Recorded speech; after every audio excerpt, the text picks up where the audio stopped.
Happy New Year, Valley of the Sun. Thank you for joining me, your host of the Phoenix Real Estate Roundup. It is my pleasure to be coming to you live. Well, I'm not really live, but from Tempe, Arizona, giving you all the market stats and intelligence and all the info you need to make a great decision for your real estate needs.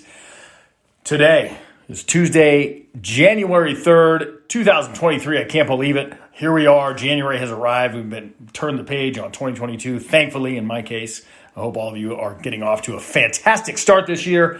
Let's get down to business. There are 16,287 listings available today on the MLS. So if you are interested in one of those listings, give me a call. No, but the mortgage interest rate, the average 30-year fixed rate mortgage rate is 6.54% today. That is probably where it's going to be sitting between, I've said this before, between 6 and 6.5% in that neighborhood for the next little while, for the next foreseeable future, frankly. I don't see a big move in either direction for mortgage rates. The other thing that's happening right now, if you've been paying attention to me, the inventory is going down. Last Monday, it was, I got to look it back up. Last Monday, we were at 17,248, and today we're at 16,287. So things are moving quickly. Things are, the inventory is dwindling. Part of that is that home sellers are not listing nearly as fast as they usually do. And that's to be expected when most home sellers bought their house in the last 5 to 7 years with really great interest rates. Who wants to sell out of a 3% interest rate and into a 7% interest rate or 6.5%? So I understand why that's happening. So hopefully you do too now. But there's also still pretty robust demand in this market. And that's a thing to keep in mind. There are still lots of people who want to and are qualified to buy homes in this market. The places that are not buying homes are the big institutional buyers and the iBuyers. So if you are a first-time home buyer or you've been wanting to buy a house for the last couple of years but couldn't compete in the crazy market that there was, this is your time. This is your time. So don't be afraid of what's happening. Everybody's talking about interest rates because it makes for, eye-popping headlines. But in all reality, this is way closer to the historical average of what mortgage rates are. This will likely be the new normal. So we might as well just adjust to it now. Rip the Band-Aid off, so to speak. That's what's happening currently in the stats in the Phoenix market. I want to get to my next subject. My subject of the day is foreclosures. What's happening in the foreclosure market? Now, when the market shifts, the greater market, let's say the economy shifts, we have it programmed in our head because it was such a trauma from the last time that home prices are going to take a dive, that tens of thousands of homes are going to be on the market and everyone's going to be flipping and you can buy a house for $5 like you were able to in 2011. But again, the data that I'm looking at, the data that I talk about every week on this show is not pointing in that direction. And one of the data points that we look at often is the foreclosure numbers. So I'm going to pull those up right now from the folks at Cromford Report, always doing a great job for me, making sure that the data is well presented. So, for instance, back in the last crash in 2009, in March of 2009, we hit our apex of foreclosure notices. So here's what happens in Arizona. The first step on the road to foreclosure is a notice of trustee sale.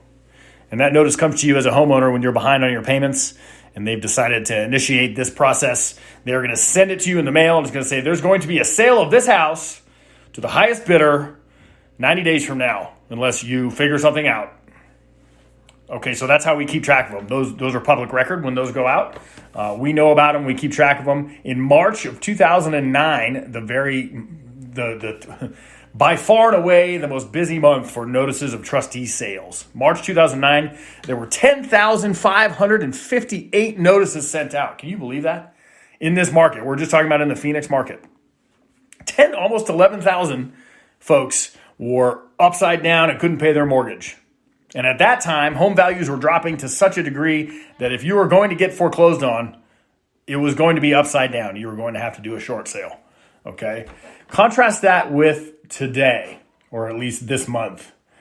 The most recent months that we have available for complete data for the notices of trustee sales is December of last year, obviously this past month. 293 notices of trustee sales went out in the entire Phoenix market, 293. Let's just do a quick math. 16,287 active listings currently, 293 notices of trustee sales, 0.02% of that market. So we're talking a very, very, very small number of notices of trustee sales. And then another thing that has happened is if somebody bought a house in the last 4 or 5 years and they are behind on their payments, they're not necessarily upside down on that house. They probably have equity in the house. So when you get a notice of trustee sale, you got a couple of choices. You can pay your payments and make it current and just get right, so to speak, with the mortgage lender. Or you can sell that property. Back 10 or 12 years ago, that usually entailed some kind of short sale because what you could get for that property was not going to satisfy what you owed on the mortgage. That is not the case now. There are a record low number of mortgages that are underwater. Almost everybody has equity in their house, except for the folks who bought a house in the last 6 months. Basically, they might be a little bit upside down, but certainly not usually enough. They put enough down that they're not going to have to short sale this house. So that's what's happening right now. We have a very low number of foreclosures. We're going to see more of those.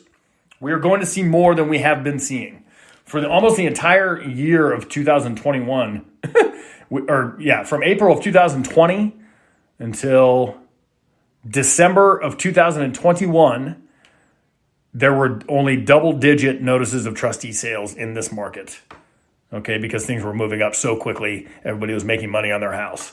It has ticked up since then a little bit, and like I said, we're at 293 for December of last year, this past month, I should say. And look, that's a little bit of an uptick, but that's even way, way, way below average historically, and not a significant portion of this market. So foreclosures, yes, we will see them tick up, and you're going to see headlines that say, foreclosures are poised to go up. There's going to be more of them. Yes, there are going to be more of them than there were, but there were virtually zero. So now there'll be virtually a little bit more than zero. I just want to keep that in context. When you're reading headlines, what do? They do more to terrify than they do to clarify. You got to come here to the Phoenix Real Estate Roundup to get some clarification. So there you are. The foreclosure market is poised to go up a little bit from zero. So that is my market news of the day for you. Next up is the Baller House of the Week. This past week in the Phoenix market, the most expensive house sold in this market, $7 million for a 5-bedroom, 6-bathroom, 9,395 square foot house right smack dab in the middle of Paradise Valley. In fact, this house is up on the hillside overlooking the Paradise Valley Golf Club. So they're just east of the Paradise Valley Golf Country Club on the hillside overlooking it. It is a stunning property, $7 million, listed by Russ Lyons Sotheby's International Realty, and on the buyer side, HomeSmart. Congratulations to those two agents, and especially to that buyer of that fantastic home. And that is your Baller House of the Week. Thank you so much for joining me on the Phoenix Real Estate Roundup. I'll be back with you next Tuesday. I can't wait.